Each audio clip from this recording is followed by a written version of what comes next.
സംബന്ധിച്ചിടത്തോളം ഒരു ദുരന്തം ഉണ്ടാക്കാനുള്ള സാഹചര്യം അടുത്തുകൊണ്ടിരിക്കുന്നു. കോരി കുറച്ച് മണ്ണ് പുറത്ത് ഇട്ടിട്ട് ബാക്കിയുള്ളത് കനാൽ തന്നെ നികത്തിയിട്ടാണ് പോയിരിക്കുന്നത്. പുഴ ഈ പ്രാവശ്യവും ഗതിമാറി പറമ്പിലൂടെ ഒഴുകാനുള്ള എല്ലാവിധ അപകട സാധ്യതയും 100% തന്നെ കാണുന്നുണ്ട്. മഴ മുന്നറിയിപ്പുകൾ വരുമ്പോഴെല്ലാം ഭീതിയിലാണ് തൊട്ടിൽപ്പാലം പുഴയോരത്ത് ചാത്തൻകൂട്ടുനട മിനി ജലവൈദ്യുത പദ്ധതിക്ക് നിർമ്മിച്ച ഡാം പരിസരത്തെ താമസക്കാർ. ഡാമിലെ ജലം വറ്റിയതോടെ കല്ലും മണ്ണും കോരിയെടുത്ത് പുഴയിലേക്ക് തന്നെ നിക്ഷേപിച്ചതാണ് പ്രതിസന്ധിക്ക് കാരണമായത്. ചാത്തൻകൂട്ടുനട മിനി ജലവൈദ്യുതിക്ക് വേണ്ടി പുഴയ്ക്ക് കുറുകെ നിർമ്മിച്ച ഡാമിൽ അടിഞ്ഞുകൂടിയ കല്ലും മണ്ണും ഡാമിൽ നിന്നും എടുത്ത് പുഴയിലേക്ക് തന്നെ തള്ളിയതിനെതിരെയാണ് നാട്ടുകാരുടെ പ്രതിഷേധം. ശക്തമായ മഴ പെയ്താൽ പുഴ ഗതിമാറി ഒഴുകുന്നതിനും വീടുകളിലേക്കും കൃഷിസ്ഥലങ്ങളിലേക്കും വെള്ളം കയറുന്നതിനും ഇത് കാരണമാകും. കല്ലും മണ്ണും നിക്ഷേപിച്ചതിനാൽ കഴിഞ്ഞ വർഷം 6 സെന്റ് സ്ഥലം ഒഴുകിപ്പോയിട്ടുണ്ട്. ഈ വർഷം പുഴയിലേക്ക് തന്നെ മണ്ണു തള്ളിയപ്പോൾ പ്രതിഷേധവുമായി എത്തിയ ജനങ്ങൾക്ക് തള്ളിയ മണ്ണ് പൂർണ്ണമായും എടുത്തുമാറ്റുമെന്ന ഉറപ്പാണ് KCB ഉദ്യോഗസ്ഥർ നൽകിയത്. ഡാമിനടുത്തായി ഉണ്ടായിരുന്ന വെള്ളം കെട്ടിനിന്ന കുഴി ഉൾപ്പെടെ നികത്തുകയും മണ്ണ് പൂർണ്ണമായും എടുത്തു മാറ്റാതെയും കരാറുകാർ തിരിച്ചു പോവുകയാണ് ഉണ്ടായതെന്ന് നാട്ടുകാർ പറഞ്ഞു. നമ്മൾ ഇപ്പം കനാലിൻ്റെ ഡാം വർക്ക് കഴിഞ്ഞിട്ട് ഏകദേശം 3-4 വർഷത്തോളം കഴിഞ്ഞു. അതിനുശേഷം ഇതിൻ്റെ പുഴ സൈഡിൽ താമസിക്കുന്ന കുറച്ച് വീട്ടുകാർ അനുഭവിക്കുന്ന ദുരിതങ്ങളാണ്. കാരണം എന്ന് വെച്ച് കഴിഞ്ഞാൽ പുഴയുടെ കുറുകെ ഉണ്ടാക്കിയ ഡാമിൻ്റെ അകവും പുറവും മണ്ണ് അടിഞ്ഞു കൂടുന്നുണ്ട്.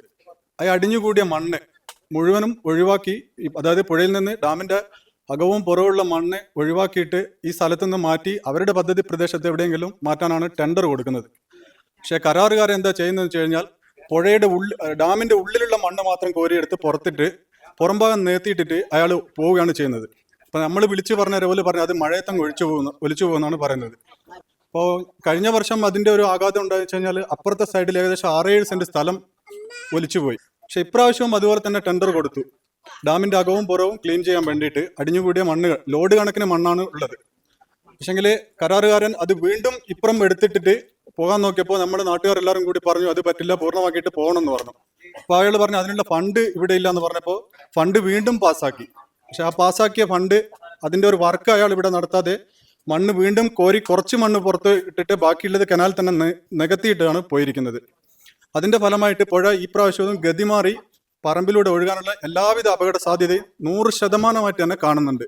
അപ്പം അധികാരികൾ ഇത് വേണ്ട വിധത്തിലൊന്ന് ശ്രദ്ധയിൽപ്പെട്ടിട്ടുള്ള ഈ ഒരു കാര്യം എത്രയും പെട്ടെന്ന് ഇന്നത് പരിഹരിച്ച് അന്ന് ശാസ്ത്രീയമായ രീതിയിൽ തന്നെ അവിടെയുള്ള മണ്ണ് മാറ്റാൻ കരാറുകാരനെ നിർബന്ധിക്കണം. അതിന്റെ വഴികളൊക്കെ ചെയ്യണമെന്ന് വിനീതമായിട്ട് നാട്ടുകാരനെന്ന നിലയിൽ ഞാൻ അപേക്ഷിക്കുന്നു.